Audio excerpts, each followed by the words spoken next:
It is hard to forget the image of Elon Musk with a chainsaw, wielding it around at the CPAC conference last year like a toddler with a new toy.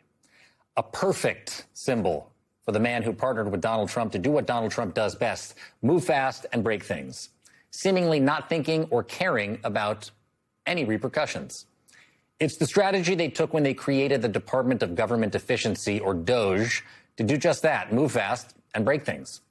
To use the metaphorical chainsaw to make cuts to everything from public health programs that help lower cancer rates to the funding needed to stop and fight wildfires, and cuts to federal jobs across the board. The consequences of those cuts are still being felt today after agencies and offices and services were drained of critical institutional knowledge.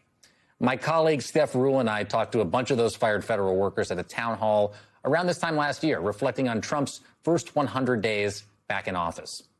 One of them was Alyssa Elman. She is a veteran who was fired from the Buffalo Veterans Affairs Office. She's also a cancer survivor, which was possibly caused by exposure to toxic burn pits while she was serving in Afghanistan. She said she was told at the time that she could have her job back, a job she loved, if she stayed silent, if she did not speak to the media. But this is what she did instead. Why did you decide to come and speak out tonight instead of take your job back? I feel like this is a critical time in our country. I love America. I love being from this country. I've traveled the world.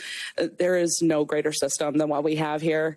And I feel like it's just so very important to talk about not just myself, but my coworkers who work so hard to provide benefits, even when it's inconvenient, even when federal systems break. We work overtime. We exceed our production numbers on a regular basis. And to characterize us as terrible people or people who are lining their pocket with federal dollars is a lie.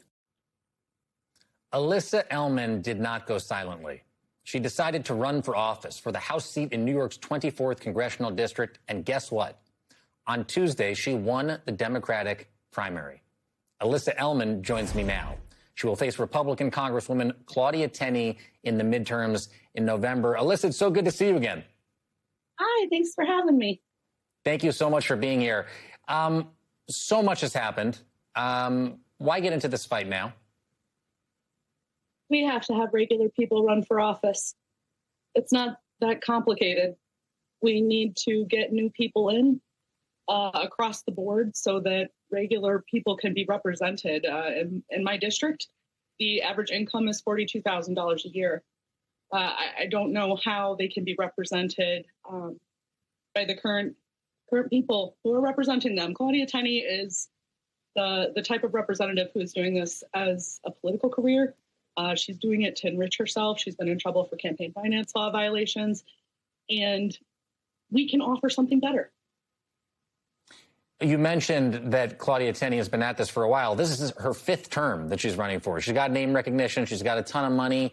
The district has way more Republican voters than Democratic voters.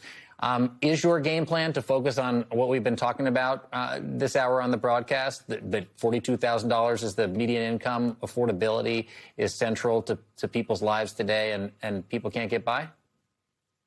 Well, yeah. I mean, we take a look at our gas pumps, take a look at your 401k, take a look at your savings account today out here, and it makes Democrat and Republican matter a lot less and integrity matter a lot more.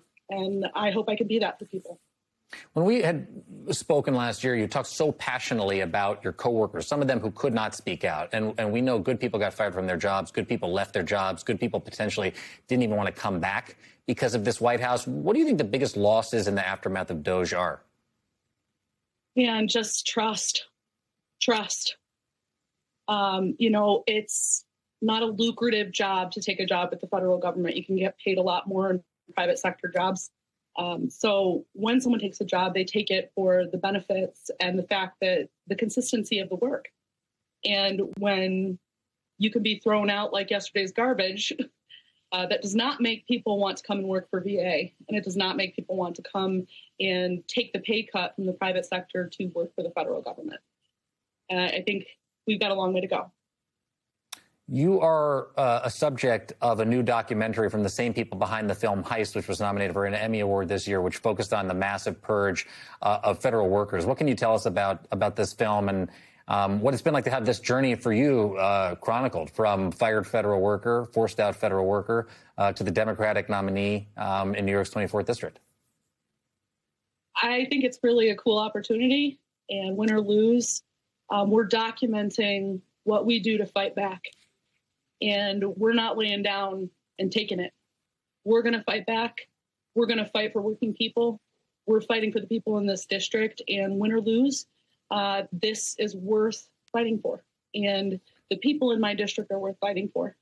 They're people that I've served my entire adult life, both as a special ed teacher and as an employee at the VA. And I love this area. I love my friends and neighbors, and I love them whether they voted for Donald Trump or not. And I don't know if they can say the same thing about my opponent. Tell us about, you have an uphill battle. Tell us about New York's 24th district, and tell us about what you were hearing during the primary election and what you believe will be the most salient issue that will cut into, the Republican hold on your part of New York. Well, I think it's about being reasonable and about talking about practical solutions for everyday problems. Energy costs out here are insane, the amount of snow that we get. First off, I want to say that New York 24 is a huge district. It's 4.5 hours from one side of it to the other. It represents everything from Niagara County, the Finger Lakes region, and then all the way up to Thousand Islands, New York, and Jefferson County. And so those are a lot of different types of people to represent. And, the main industry is farming. And I think that what's most important right now is giving people an option to have a person of integrity represent them, or a person who is more interested in their career as a politician. I never dreamed that I would run for office, if I'm being honest. It was not something that I thought about ever. But I was asked to do this, and I'm doing it to fight for regular people and for the people that live around me. 1 in 5 kids out here has an IEP. We need the Department of Education. People's income is $42,000 a year. We need to start talking about affordable housing and energy costs. I wonder if you took any lessons away from the Tuesday victories of Zohran Mamdani's progressive slate here in New York. Is there anything that you saw there that you would think that would be applicable to you in New York's 24th? Oh, man, New York 24 is really different than New York City. The people in upstate New York do not find New York City to be the example that they want to follow. I think that Zohran Mamdani works perfectly for New York City, but in upstate rural New York, we're talking about compromise. We're talking about sitting down and thinking of practical solutions for these problems that we face together. And most people out here are not going to get on board with democratic socialism. They just want reasonable leadership and somebody who's doing it for the right reasons. Alyssa Ellman, congressional candidate for New York's 24th congressional district. Thank you so much for joining us.